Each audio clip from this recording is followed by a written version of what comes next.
In the previous videos, we're talking about the Central Limit Theorem, the law of large numbers, and sampling distributions. So let's talk about what this actually means in terms of application.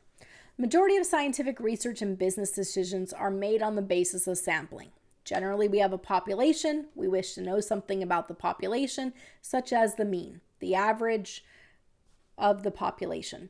But population parameters are unknown. We take a sample from the population and we want to conclude whether the sampling error which is the difference between the population parameter and the sample statistic, is that due to chance?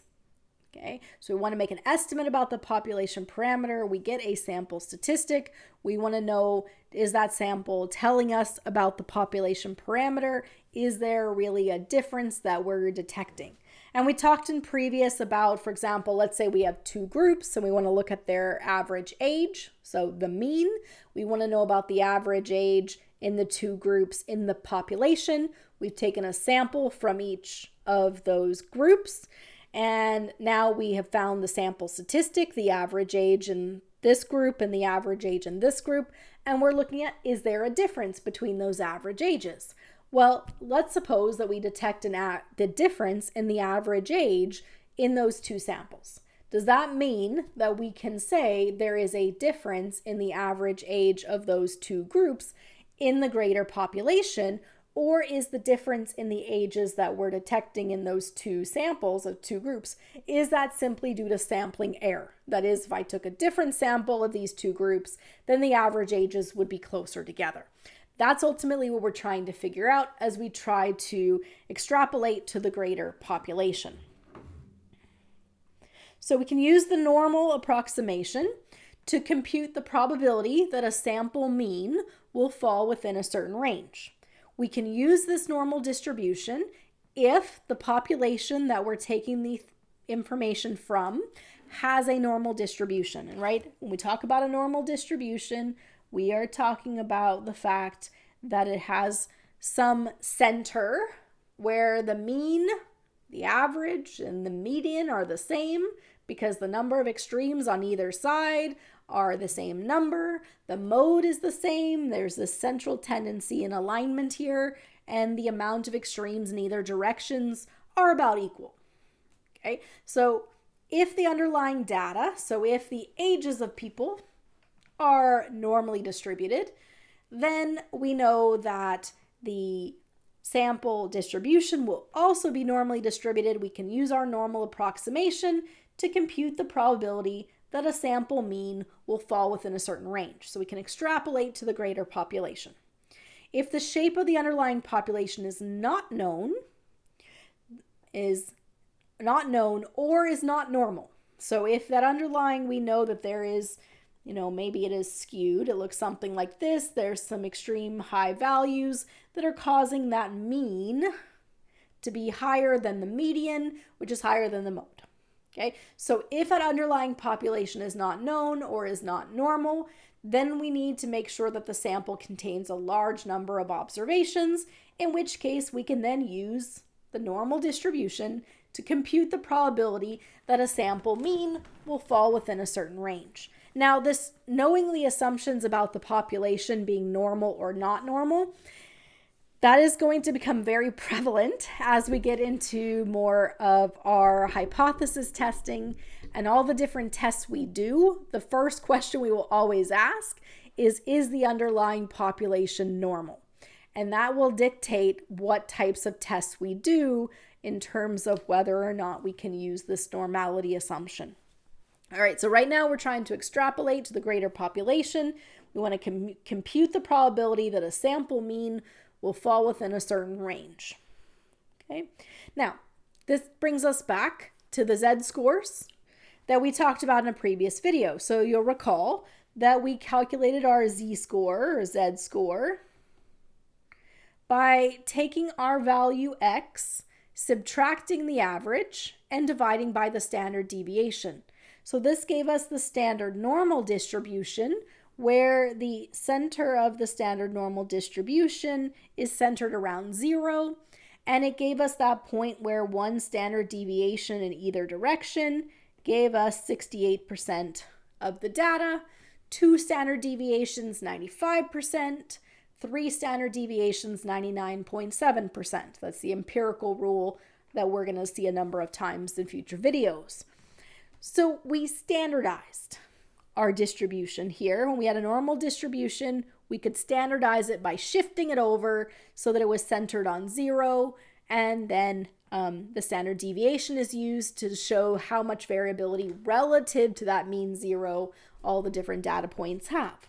Okay, so what we want to do now, though, is we're not dealing with x's, we're dealing with things like x bar. We're dealing with our sampling distribution, our sampling statistics.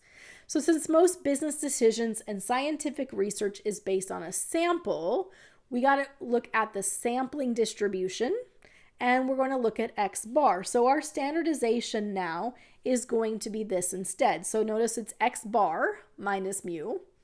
And we're making an adjustment for the size of the sample. That is going to be this square root of n. This should look really familiar, right? Because where do we see sigma over the square root of n? That was the standard deviation of the sampling distribution according to our central limit theorem. So just quick go back. Really far back. Back. If random samples are selected from a population with mean mu and finite standard deviation sigma, then the distribution of x bar approaches a normal distribution with mean mu and a standard deviation of sigma divided by square root of n. So it's because of the central limit theorem that says the sampling distribution, if we look at all the x bars, it's going to have an average of mu and a standard deviation of sigma divided by the square root of n. So we have to adjust that standard deviation in the population for the sample size we've been using. That then means that we'll use this standard deviation now, or standardization now, in terms of finding a z-score. All right, so let's give this a shot.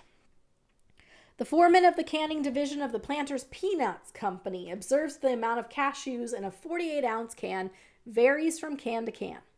Records indicate the process follows the normal probability distribution with a mean of 48.5 ounces and a standard deviation of 0.25. The foreman randomly selects 25 cans from the canning line and determines the average amount of cashews per can in the sample is 48.6. What is the probability that the foreman would select a sample of 25 cans with an average greater than or equal to 48.6 ounces? So let's break this down into all the things that we know. So first of all, we have our sample statistic here is x bar. We have our population parameter, mu. We have sigma, the standard deviation. And we have our sample size, n. Okay. So observe the amount of cashews in a 48-ounce can varies from can to can. The records indicate the process follows a normal probability distribution with a mean of 48.5. So the underlying data we think has a 48.5 average and a standard deviation of 0.25.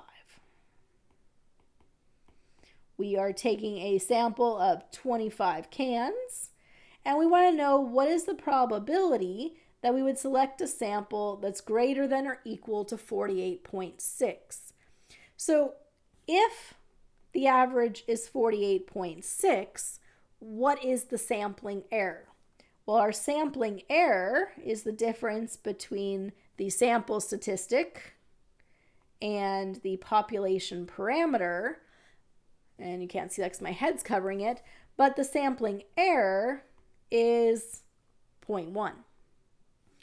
The standard error is the standard deviation of the sampling distribution, which is sigma divided by the square root of n.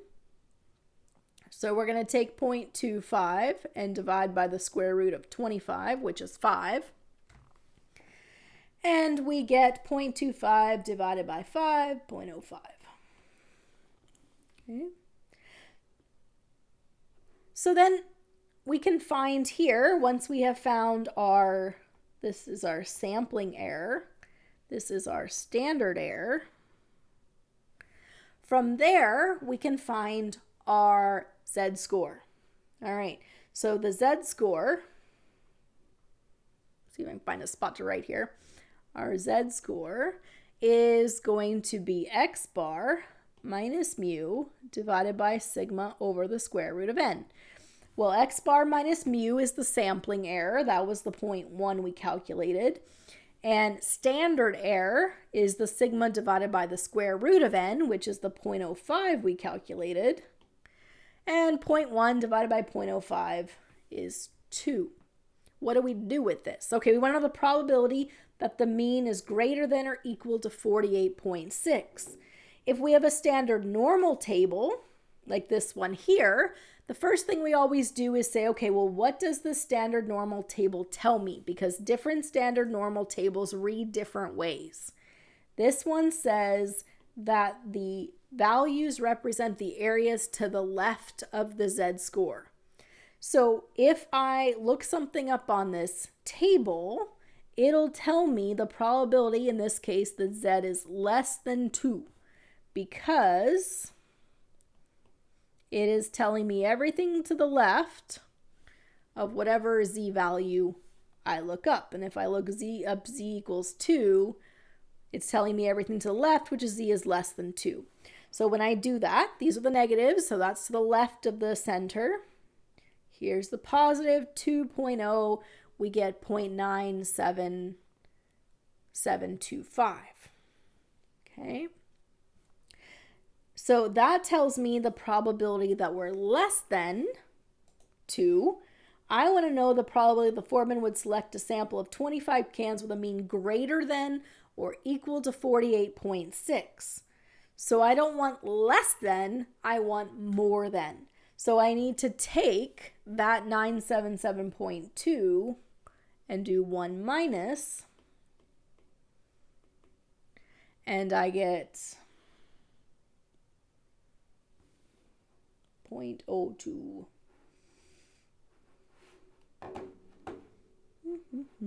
We've learned from previous videos that gotta watch when I do calculating in my head, because I can't think and talk at the same time. 1 minus. All right, 0.0228, 2.28%. 2.28%. Okay.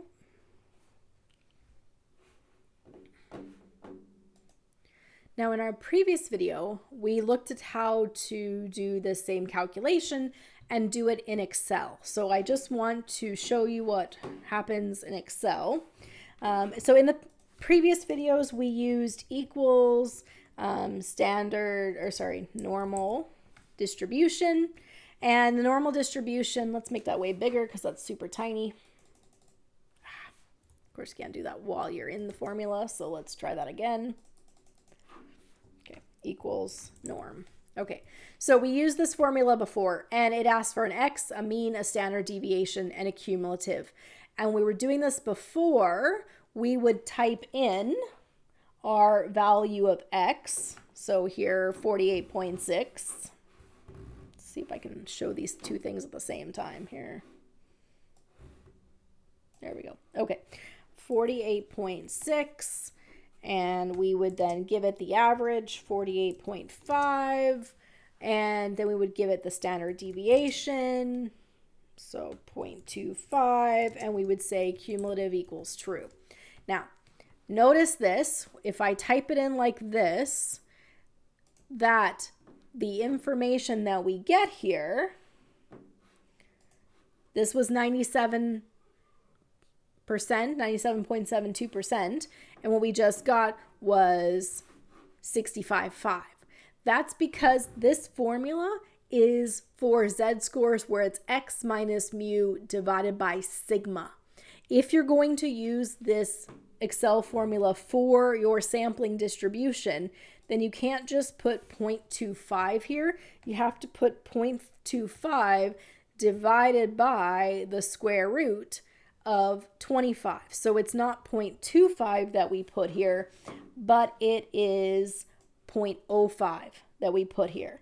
So when I change this to 0.05, now we get the 97.72 that we got from the table, and we do 1 minus that to get, because that's everything to the left, right? Cumulative is everything below it, and we want to know the probability of greater. So 1 minus that, we go the other way, we get our 2.27. So if you are using Excel and you are dealing with sampling distributions, then you need to make sure that where it says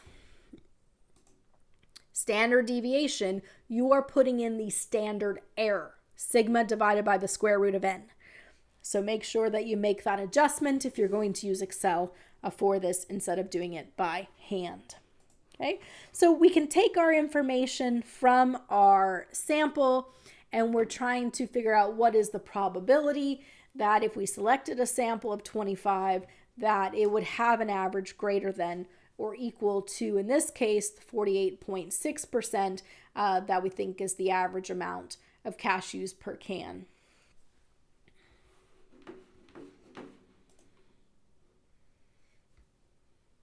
So if you are working along with me in the learning management system, we'll give you a couple other practice problems to work through where you can apply the sampling distribution and find the probabilities.